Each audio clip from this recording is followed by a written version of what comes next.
Okay guys, this is going to be a quick tutorial for the Art 1 classes on color blending and how to be able to go from color to color with transition. If you notice, these are the 6 colors that we're going to be using. We have the red, orange, yellow, green, blue, and purple.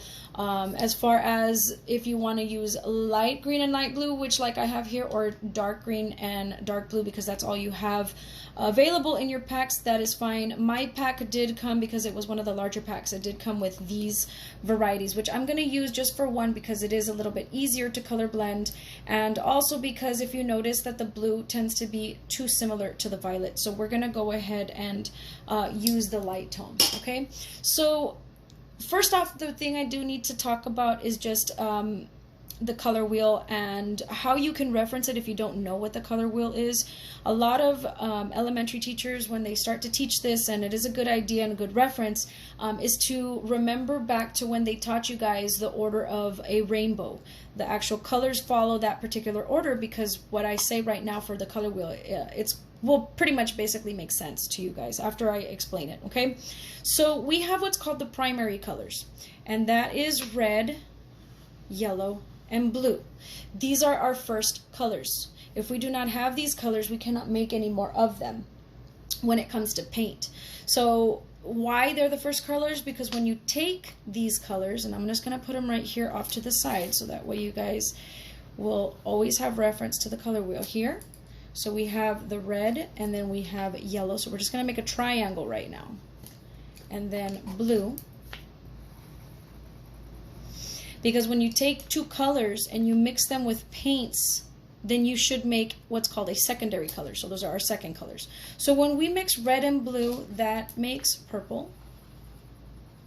And when we mix blue and yellow, that makes green. And when we mix red and yellow, that makes orange, which in turn gives us the color wheel. So if you notice, it is the order of the rainbow. If I were to have gone opposite and put the red over here and the yellow and the blue, then that means these would be over here in the opposite place. So it doesn't necessarily matter if I did the yellow or the blue on this side, so long as the colors that fall in between correspond to what colors are next to it. So how this is purple, only these two colors will make the purple. So that way you know the order, okay? Now, after going over this, I'm going to show you guys how to color blend. And I do this first because you have to understand that Crayola crayon and Crayola colored pencils have very little wax in them, which is what makes them less expensive than things like, as far as the other brands like Prismacolor. Those have a lot more wax. So if I were to have actually taked a red and yellow but in Prismacolors, those will actually blend to make an orange in between because of the amount of wax that they have. Colored pencils in Crayola will not do that. So this is why it's very important for you to know the order of the color wheel, because you have to go from those colors, okay? So if I start with red, I only have two options. I can either blend into orange or I can blend into purple. If I try blending into blue or if I try blending into yellow, it will create a very muddy color because colored pencils don't blend like that, okay? So what we're gonna do now that we know the order is I'm gonna show you guys the proper way of blending, and you will do this the same from color to color. There's only a difference when it comes to the yellow, so I'm gonna just kind of highlight that with another color so you see it, because the yellow is a tricky one, which I will show you guys how to blend from yellow to orange and yellow to green, because the game changes when it comes to yellow, and I'll explain that right now in a little bit. So we're gonna start with red, and you're going to apply a lot of color down. So I'm pushing, I'm putting a lot of pressure. And I'm moving in a circular motion, just like we did with the pencil project, because we still need transition. So the circular motion will cause it for it to look a lot smoother. And as we go across, I'm going to lift it slowly so I get a smooth transition. Okay? If I feel like it needs to be dragged a little more, that's fine, but you want to go basically from the color to white as best as you can.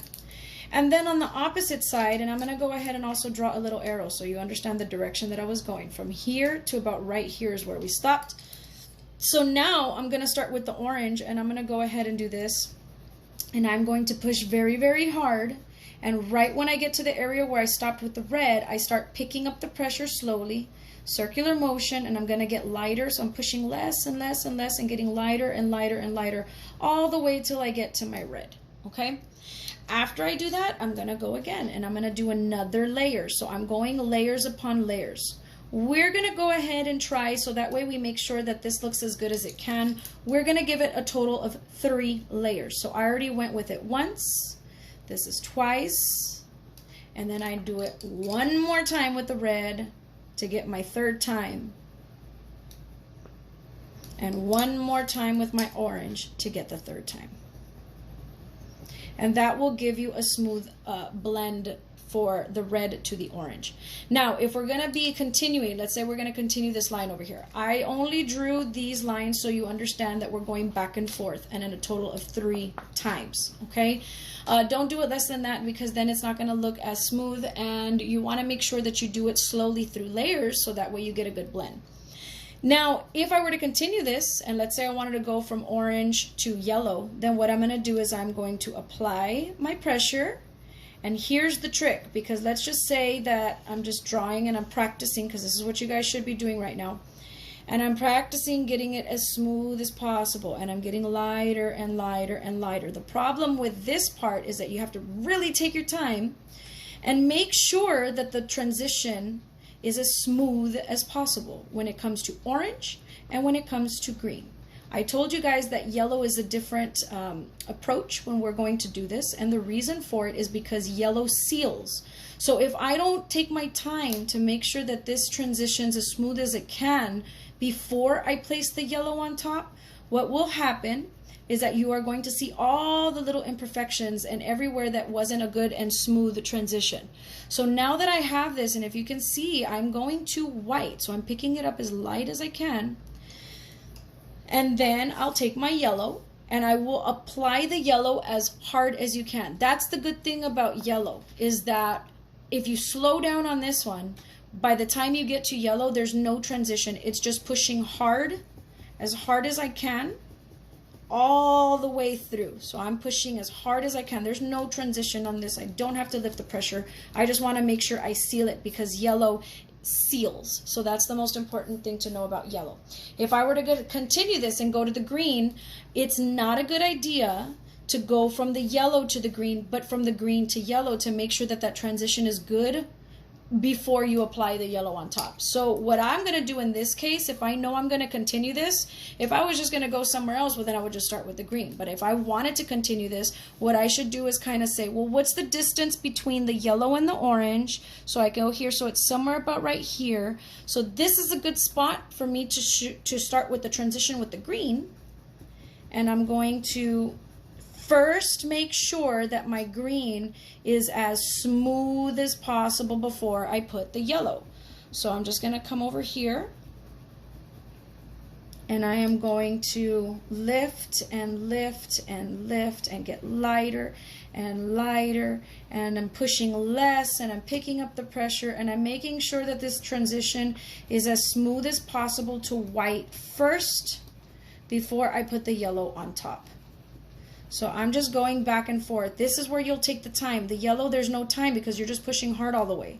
So take your time in making sure that this green, like right here, it's not going to white. So I want to make sure that I hold my pencil from the back. That's another technique for those of you guys that weren't in class when I showed you about transition with pencil. If you hold it from the back, you have more control over that light pressure, and you can get it to get all the way to white. If you have a heavy hand and you're not seeing it transition to white, it's probably because of the way you're holding the pencil. So try holding it different. And now that I have my smooth transition, I can go ahead and apply the yellow as hard as I can. Now, I didn't mention this in the other video, but if I ever go too fast on any of these lessons that are video, pre-recorded videos, make sure that you guys pause it in between while you catch up, and that way you don't necessarily have to get behind on what I'm doing here on the camera. Okay? So now that I've got that, you know, if I wanted to continue with blue and so forth, I can. I got the logistics on this as far as like I kind of made my point if I'm just going to continue. But let's say I have another section where maybe it goes into a different section. So I'm going to just go from green to blue over here. So, and again, green is right next to it. I could go to yellow as well, but because we haven't had this combination for the practice, I need to make sure that I show that. when you guys upload your images to me so I can check them for the test grade this week, I do need to see the blend from each color. From red to orange, from orange to yellow, from yellow to green, from green to blue, from blue to purple, and from purple to red. Or violet, however you want to pronounce it. It's the same for me, okay? So now that I have the green, then I'll do the blue. Now, because this is not yellow, I have to make sure that I do it by layer. So I'm going to lift it and lift it and lift it and lift it. The same 3 times is what I'm going to do to this one, because I'm not dealing with yellow. So I have to transition back and forth with it. So the only way I could do this one is only if I'm going to yellow. Other than that, it's going to have the 3 times back and forth. So that was 1.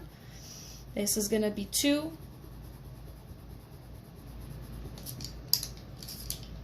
And 2 with the blue.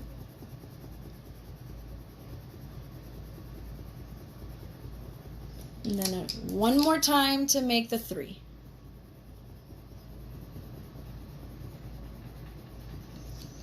And then again, one more time with the blue, and that'll make 3 times.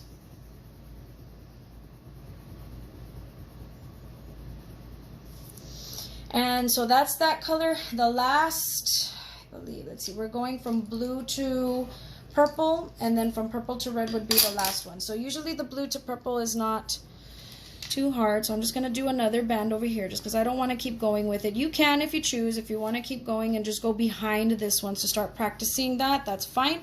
But right now we're just making sure that we understand that I can go from color to color. Now, if your color is not smooth, if you did the transition but it's not coming out, that just means you need more practice. And I need to make sure that you guys show that to me on the practice to get the test grade. So please make sure that if it does not look like a true blending between colors, that you should practice that one more. If you did it good for the red and the orange on the first try, and you only need practice like with the yellows, then do a lot more practice with the yellows. You're just filling up a paper full of practices for that test grade, which is not a hard test grade. I just need to see the attempt. Those of you guys showing up to class every day, thank you. And honestly, because you are part of the live class and you are working in real time with me and being able to ask questions to try to fix it, if you are struggling, then I work with you more with the grades just because you are proving to me that you are working the amount of hours that is needed to for the class. So that's another benefit of showing up to the live class for those of you guys that are not attending.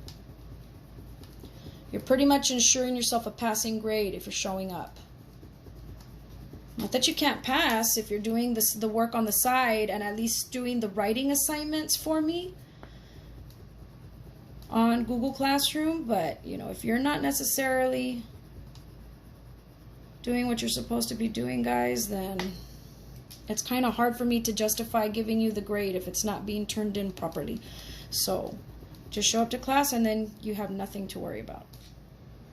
Okay, so then from there, I'm going to go ahead and just, the last color would be from purple to red. Now, take in mind, Crayola is one of those brands that they don't necessarily use the correct tones for those particular colors. So what you might get is a muddy color in between, and that is okay. What I'm looking for is how well you're doing the transition from one to the other. So when you do this, take it light. Make sure that the transitions are pretty good. Again, it will make a muddy color in between depending on which violet you are using, because there's different packs. The ones that I buy are for the class packs for the students, and there's something about, and it's usually the purple, it's not necessarily the red, but there's something in the pigment that will cause, when you go from purple to red, it'll create this kind of like gray muddy look, like a brownish gray color. So if that's the type that you guys have, let's say you show me and the transition looks good, but it's just not blending properly, and you'll see that right now when I do this one. If that's your case, show me for the practice, because you don't have that one that looks good. And for the project, you only have to, you know, make sure you clear it with me, that I say, okay, yeah, just do it on a small spot, and at least pick one little area that you can do this on, just so that way you have the color in there somewhere. And then the rest of the project, when we get to the project, because this is the practice first, If you want to go ahead and stay away from this color combination because you're not happy with the way it looks, then stay away from it and just do it in one little spot, and the rest can be all the other colors. But I do have to see it at least in one spot for the project, just so I know that you understand the color combinations. But you can see how the color tone is not like the other ones when it comes to blending. So it's going to give like this kind of this gray effect. But I do need to see the practice. I have to at least see that you understand the color wheel, okay? And so that's pretty much it, because from there it would just start again to the orange again. So I'm going to go ahead and end the video there, guys, and I'll see you guys in class.